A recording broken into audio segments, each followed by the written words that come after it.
Preserving the exact words of the Prophet Muhammad across 12 centuries was a task that consumed fortunes, health, and decades of isolation.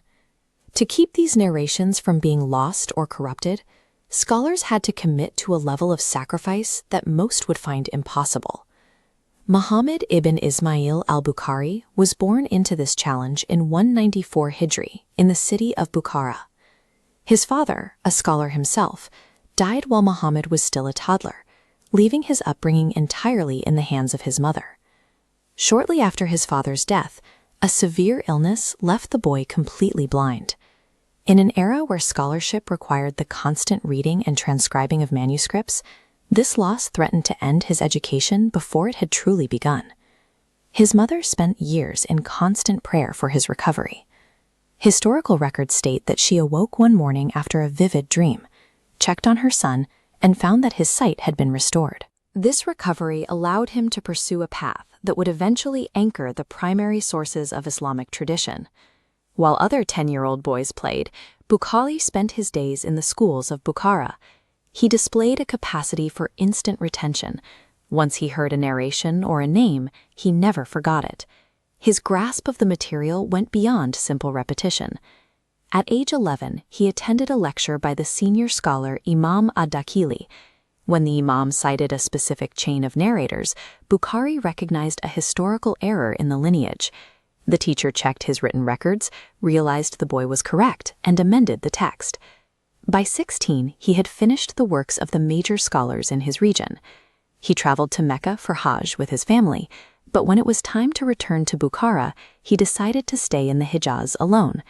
He spent the following years traveling to every major center of learning he could reach. This massive mental library of names and dates was the prerequisite for the verification system he intended to build. Without this stored data, he would have no way to cross-reference the thousands of conflicting reports circulating across the empire. Bukhari spent years on the move, studying under 1,000 different teachers across 14 countries. He often traveled on foot, and when his funds were exhausted, he lived in such poverty that he was forced to eat wild grass to survive, refusing to abandon his research. When he eventually reached Baghdad, the city's scholars prepared a test for him. To see if his memory was truly as accurate as reported, they took 100 hadiths and intentionally swapped the texts with the wrong chains of narrators. 10 scholars each recited 10 of these corrupted hadiths to Bukhari in front of a massive, expectant audience. To each one, Bukhari gave the same calm response: "I do not know it." Once they finished, Bukhari stood up. He turned to the first scholar and repeated the man's incorrect version word for word, then provided the correct chain. He did this for all 10 scholars and all 100 narrations, untangling the fabricated versions in the exact order they were presented. Reciting the truth is one thing. Keeping a perfect mental record of 100 deliberate errors while simultaneously knowing the fix for each demonstrated a level of precision that stunned the capital.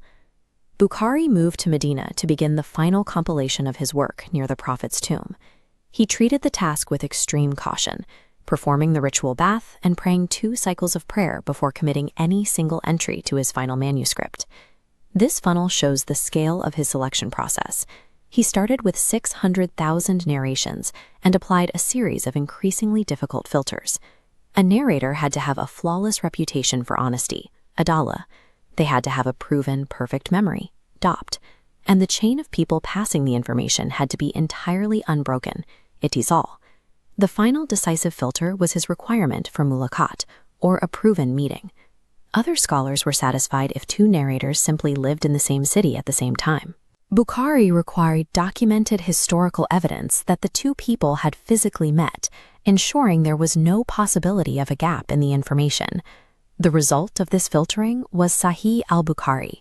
It was a collection where only the most historically irrefutable narrations remained. In the 9th century, the Khalq al-Quran crisis, a political conflict over whether the Quran was created or eternal, forced scholars to take absolute sides or face imprisonment. Bukhari's commitment to technical precision made him a target. He refused to give the simple, politically convenient answer both sides demanded, leading to his expulsion from the scholarly circles of Nishapur.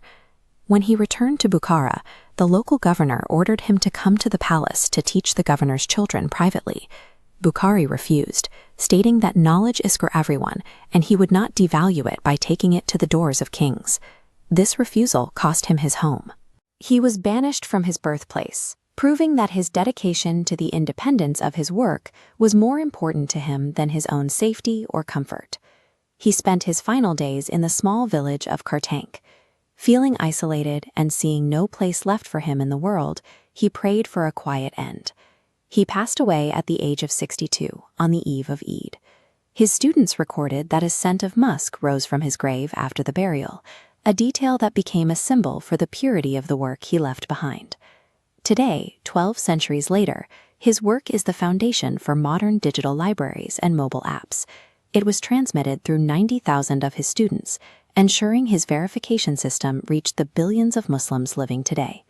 Every verified quote from the Prophet used today relies on the standards set by that orphan from Bukhara. Tell us in the comments which hadith from his collection has impacted you the most, and subscribe for our next video on the life of his greatest student, Imam Muslim.